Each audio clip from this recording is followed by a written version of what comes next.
Kenapa?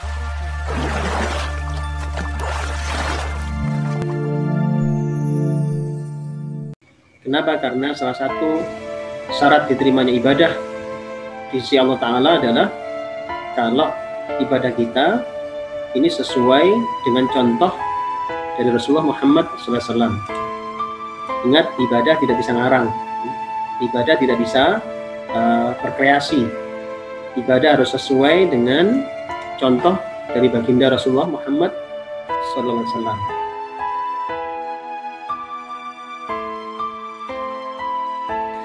Assalamualaikum warahmatullahi wabarakatuh.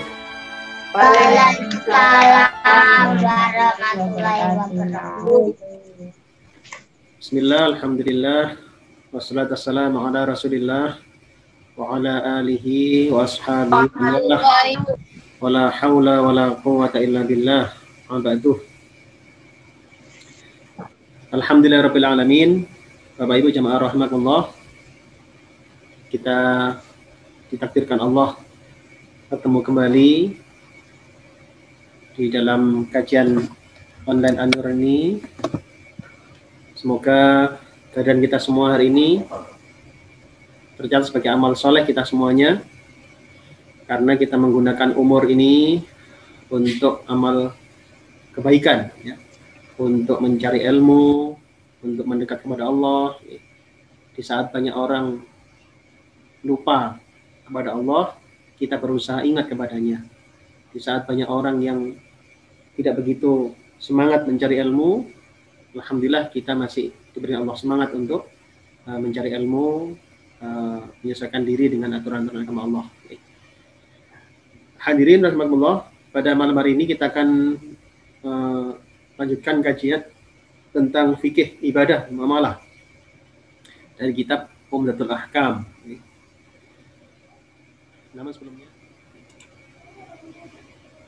Hadis ke-6, cara membersihkan najis anjing. An Abi Hurairah radhiyallahu an, anna an-nabiy sallallahu alaihi wasallam qala, "Idza syaribal kalbu fi ina'i ahadikum falyaghsilhu sab'an." Wa li muslimin ulahunna bit-turab. Wa lahu fi hadits Abdullah bin Mughaffal anna an-nabiy sallallahu alaihi wasallam qala, idza walagal kalbu fil ina'i faghsiluhu sab'an wa 'affaruhu ats-tsaminata bit-turab. Dari Abu Hurairah radhiyallahu an bahwa Nabi Muhammad sallallahu alaihi wasallam bersabda, apabila ada anjing minum di bejana salah seorang dari kalian, hendaklah dia mencucinya 7 kali. Dalam riwayat Muslim, yang pertamanya disertai tanah. Dalam riwayat beliau dari hadis Abdullah bin Mughaffal bahwa Nabi Muhammad SAW bersabda, apabila ada anjing menjilat pada bejana, hendaklah kamu mencucinya 7 kali dan taburilah yang ke-8 dengan tanah. Hadirin rahmatullah, dalam hadis ini sangat jelas, ya, tentang cara membersihkan najis anjing.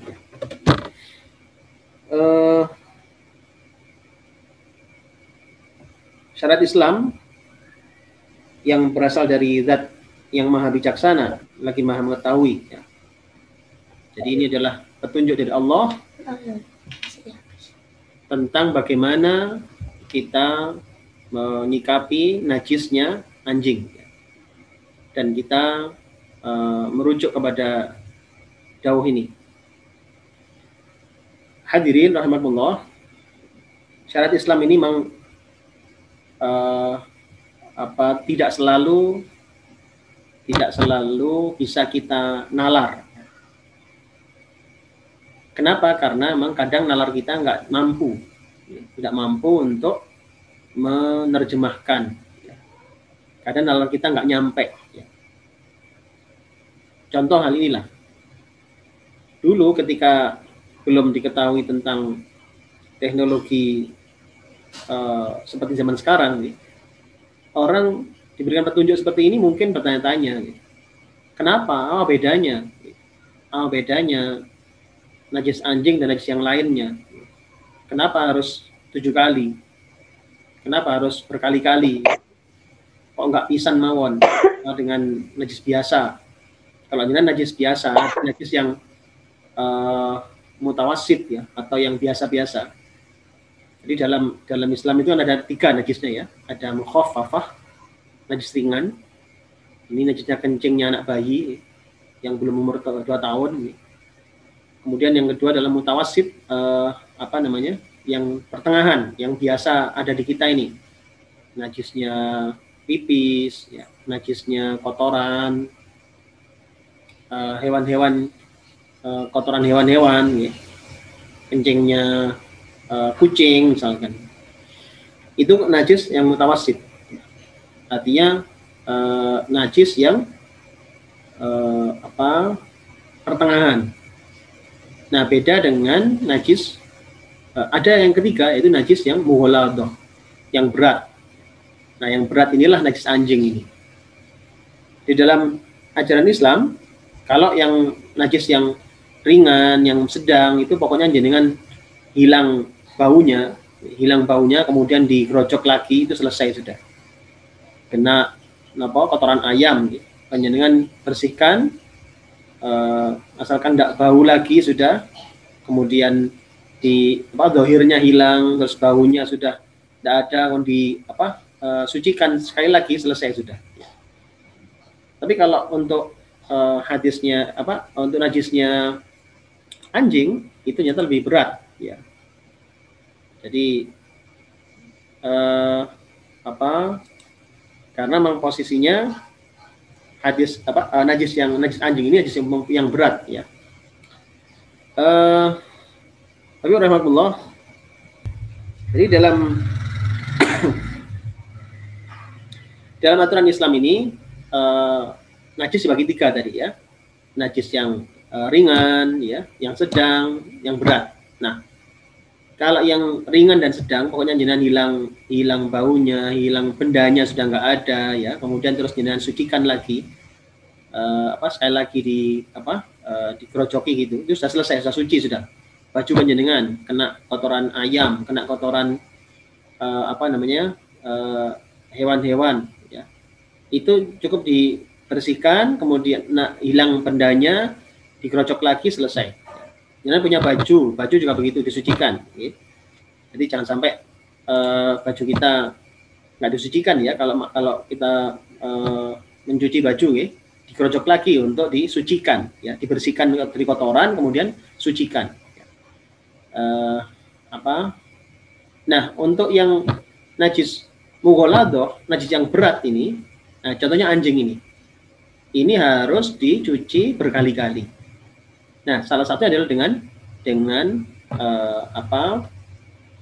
tanah, ya. Jadi ini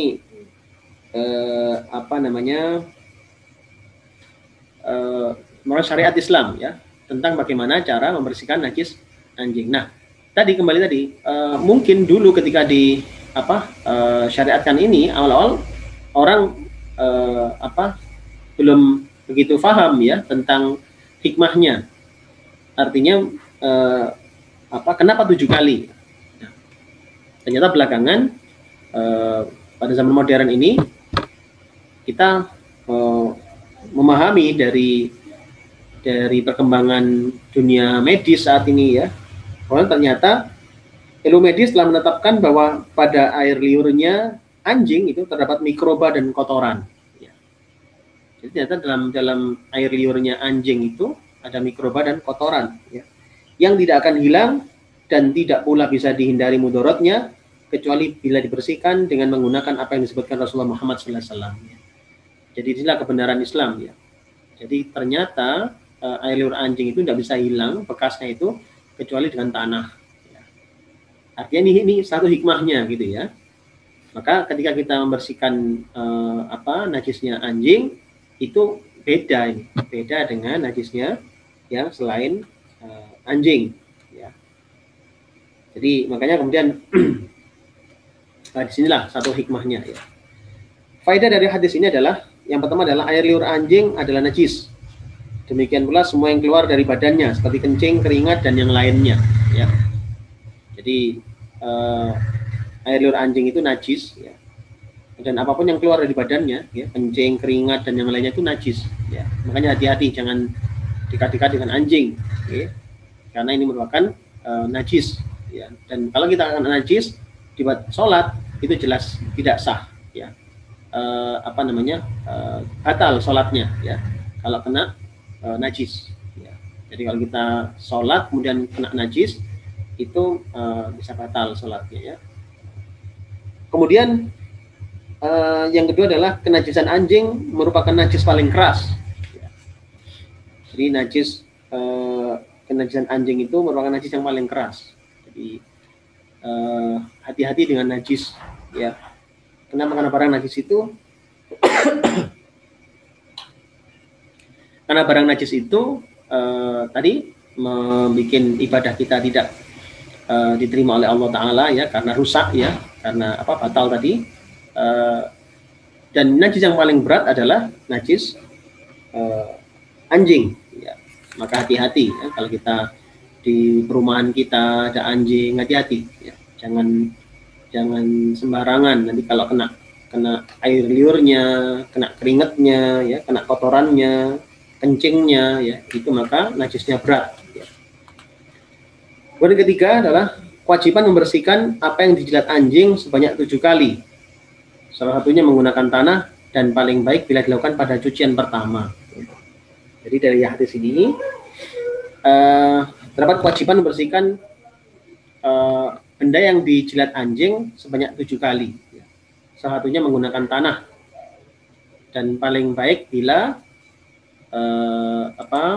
di cucian pertama dengan tanah itu, dengan tanah dulu, kemudian yang sisanya dengan air ya. Jadi kalau tadi di dalam hadisnya tadi apakah 8 kali, apakah 7 kali ya, tadi disebutkan hadisnya adalah 7 kali ya. Yang pertama dengan tanah ya. Adapun di dalam hadis yang berikutnya tadi, yang di dalam riwayat yang lain ya, yaitu mencuci 7 kali dengan air, yang 1 dengan tanah ya. Wallahu a'lam, di sini ada yang 7 kali itu sudah termasuk tanah, ada yang 7 kali sendiri terus tanah sendiri ya. Jadi kalau kita bagaimana, kita yang pertama dengan tanah, kemudian teruskan berikutnya 7 kali berikutnya dengan air ya. Apabila wajib membersihkan apa yang dijilat anjing, maka mensucikan apa yang dikencingi atau terkena kotoran anjing tentu lebih patut lagi dibersihkan dengan cara tersebut. Jadi makanya kalau yang dijilat anjing saja kita harus membersihkan dengan cara seperti ini, maka bayangkan kalau yang dikencingi atau kena kotoran anjing, pasti lebih berat lagi. Artinya pasti tidak kalah berat gitu maksud saya. Jadi makanya kalau kita ada kotoran anjing ya, mungkin di kursi kita, di apa itu ya, memang agak berat ya, agak ruwet kita menyelesaikannya. Makanya jangan sampai rumah kita dimasuki anjing ya, jangan sampai ya. Kenapa? Karena najisnya itu berat ya, dan tidak mudah untuk mensucikan begitu saja ya, karena butuh cara yang lebih panjang daripada yang biasanya ya. Jadi yang pertama hilangkan dulu najisnya, dihilangkan dengan tanah tadi itu, kemudian tentu ini hilang dulu ya, najisnya hilang dulu, bendanya hilang baru kemudian tanah dikosoi begitu, kemudian baru berikutnya dengan air sampai 7 kali ya. Kemudian yang kelima, hadis ini merupakan pernyataan tekstual yang mewajibkan membersihkan menggunakan tanah bersama air. Tidak boleh dibersihkan dengan sesuatu selain itu kecuali bila tidak memungkinkan. Hadirin, secara tekstual mewajibkan menggunakan tanah dan air. Artinya tidak ada alternatif lain. Jadi ini sangat jelas dalam hadis tadi. Ya. Jadi menggunakan air dan tanah. Ya. Tanah dulu, baru kemudian yang 7 dengan air. Ya. Sekurang-kurangnya tadi di dalam hadis ini 7 kali totalnya, yang salah satu dengan tanah di awalnya, Allah alam ya. Jadi di sinilah kemudian bagaimana kita membersihkan najis ini ya, tidak dengan yang lainnya. Jadi walaupun jangan punya sabun, sabunnya diucap berkali-kali, belum sah ya, belum dianggap suci kalau tidak menggunakan tanah. Ya. Jadi harus dengan tanah. Salah satunya ya. Kemudian yang keenam, salah satu bukti di antara bukti-bukti dari Nabi Muhammad SAW yang menunjukkan kebenarannya dan kebenaran ajarannya, di mana ilmu medis masa kini telah membuktikan kerasnya kenajisan air liur anjing serta apa yang dikandungnya dari berbagai penyakit-penyakit. Ya. Ini merupakan kebenaran bukti kebenaran dari ajaran Islam ya, di mana dulu orang belum tahu. Belum pernah ada penelitian tentang beratnya najis kotoran anjing, beratnya air liur anjing, yang ternyata zaman ini sudah dibuktikan ya, bahwasanya ternyata air liur anjing, kotorannya, keringatnya itu nggak sama dengan najis biasa ya. Nggak sama dengan najis biasa ya, ini memang tanda-tanda kebenaran dari Islam ya. Dan ini bukti memang ajaran Islam bukan dari pribadi Rasulullah ya, tetapi adalah merupakan wahyu dari Allah Ta'ala ya. Jadi apa yang wa ma yantiqu 'anil hawa in huwa illa wahyu yuha ya. Jadi tidaklah yang disampaikan Rasulullah itu adalah dari hawa nafsunya, tetapi semua adalah dari wahyu, petunjuk dari Allah Subhanahu wa Ta'ala. Ya, makanya ini satu buktinya ya hadirin tentang membersihkan najis anjing ini, di mana saat itu ilmu medis belum menjangkau. Rasulullah SAW memberikan dawuhnya bahwasanya ternyata membasuh itu tidak hanya sekali ya, 7 kali, dan salah satunya dengan tanah ya. Wallahu a'lam. Kemudian terkait tadi ya, terkait dalam hadis ini yang nampak agak berbeda ya. Yang satu bilang 7 kali, yang satu 7 plus 1 ya. Yang satu 7 kali, yang satu 7 plus 1. Untuk mengkompromikan antara kedua makna tersebut, dikatakan maksud yang ke-8 pada hadis Abdullah bin Al-Mughaffal adalah ke-8 ditinjau dari keberadaan tanah sebagai pencucian tambahan atas 7 kali dengan air. Bukan berarti ia adalah yang terakhir. Ya, jadi hadirin, di dalam kitab ini dijelaskan bahwasannya ini tidak perlu diperselisihkan ya, terkait 7 dan 8 tadi. Yang satu 7 kali, yang satu kesannya 8 kali. Tapi tetap adalah 7 kali. Salah satunya dengan tanah. Intinya begitu. Jadi maka dipakai adalah 7 kali. Yang pertama usahakan dengan tanah.